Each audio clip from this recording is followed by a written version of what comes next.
वंदे मातरम। नमस्कार, जय श्री राम। एक दो वीडियो पहले मैंने बनाए थे वक्फ के ऊपर।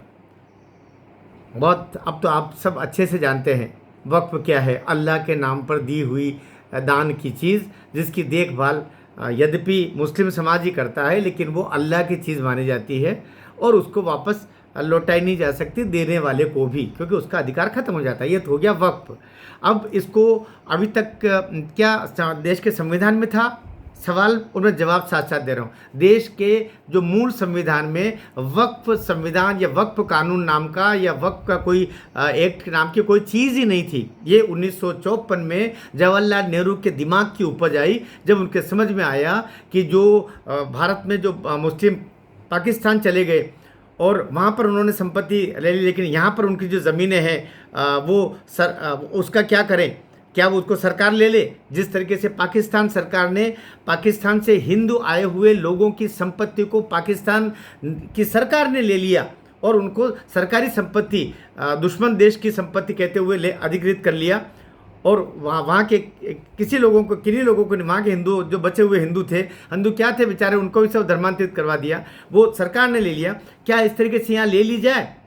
लेकिन यहाँ ऐसा नहीं किया गया। यहाँ पर एक कानून बना दिया गया जिसके तहत वहाँ जो पाकिस्तान चले गए हैं उनकी जो यहाँ संपत्ति और भूमि थी वो वक्फ नाम का कुछ बनू करके, और वो यहाँ के मुस्लिमों की टीमें बना करके और उनके प्रतिनिधि बना करके और उनको दे दी गई कि इसकी देखभाल तुम करो। अर्थात पाकिस्तान जो 8 लाख एकड़ भूमि और भारत देश में लगभग 9.5 लाख एकड़ भूमि, ये सब हो गया। ये सब नेहरू जी का कमाल है। फिर 1964 में फिर उन्होंने इसके लिए परिषदें बना दी अलग अलग प्रांतों में। 1994-95 में नरसिंह राव जी ने फिर उसको और मजबूत कर दिया कि इनके लिए कानून, इनकी व्यवस्थाएं, इनके लिए जो वहाँ पर जो उनकी जो इकाइयाँ हैं जो ये इसका निर्धारण करती है वो सब कर दिया। और इतना कर दिया कि 1995 में नरसिंह राव सरकार ने तो कि जिस संपत्ति को वक्फ वाले बोल दे, वक्त के संभालने वाले उनके लोग बोल दे कि ये हमारी है, तो वो उनकी हो गई। फिर आप सिद्ध करते रहो कि आपकी नहीं, और सिद्ध करने के लिए भी आप न्यायालय में नहीं जा सकते। आपको उन्हीं वक्फ के ट्रिब्यूनल के पास जाना पड़ेगा और कहना पड़ेगा कि नहीं ये नहीं है, और वो माने तो ठीक, नहीं माने तो कोई बात नहीं।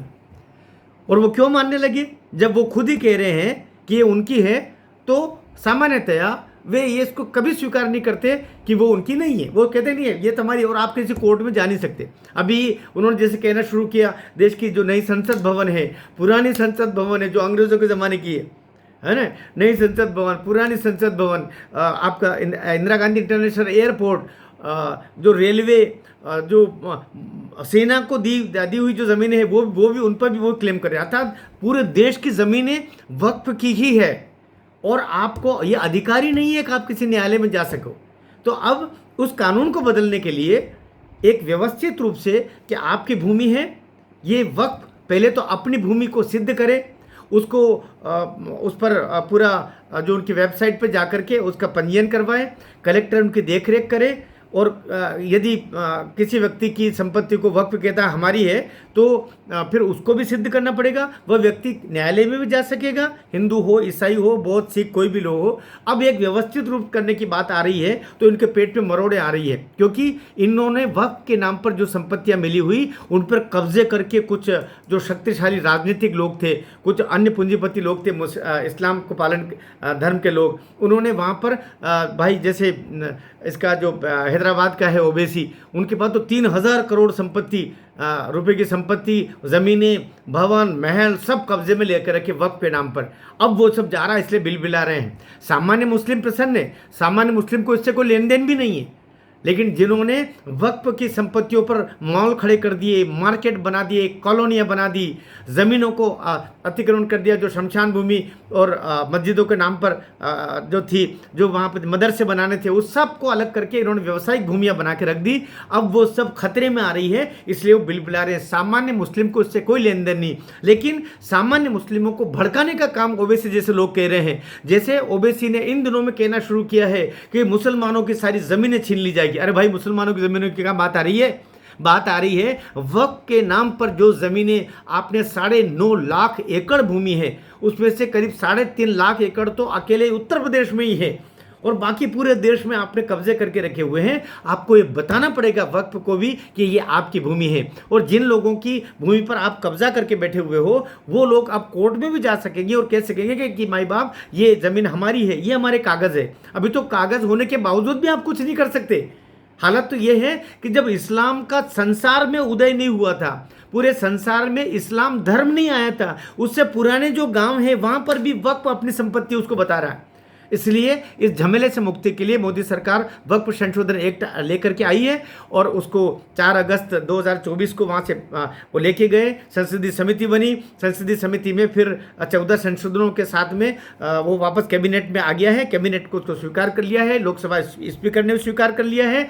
अब संभावना 1-2 दिन में जब वो रखा जाएगा तब जो आतताई, जो समाज को इस्लामिक धर्म को पालन करने वाले, पंथ को पालन करने वाले लोगों को भड़काने का काम होगा, तब आपकी और हमारी जिम्मेदारी ज़्यादा बढ़ जाएगी।